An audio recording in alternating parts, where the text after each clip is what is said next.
L'actualité maintenant dans les grandes régions d'outre-mer, marquée par la fermeture d'une gigantesque décharge à ciel ouvert au Mexique. Elle sonne le glas des trieurs d'ordures. Il serait en fait des milliers, hommes, femmes et même enfants, à recycler les millions de déchets. François Bader avec notre correspondante à Mexico, Aurélie Semichon.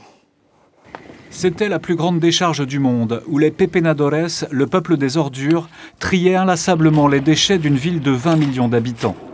À Bordo Poniente, dans la banlieue de Mexico, ils étaient environ 4500, une armée de recycleurs séparant les métaux, les plastiques pour les revendre ensuite. Mais la ville de Mexico a décidé de moderniser sa gestion des ordures et de fermer Bordo Poniente.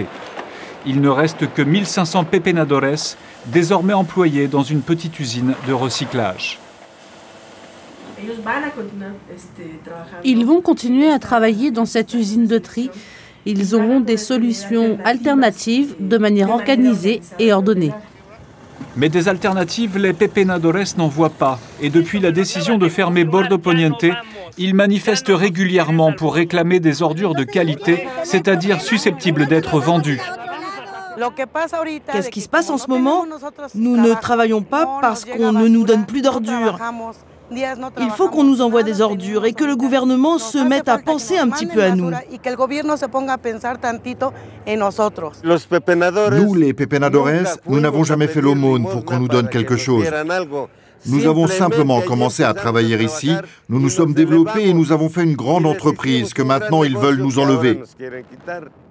Une partie de la décharge subsiste, mais elle n'accueille que les déchets organiques pour fabriquer du compost. Les 17 mètres d'ordures qui se sont accumulés au fil des ans ont été recouverts et une usine produisant du biogaz à partir des déchets résiduels devrait être installée sur la décharge.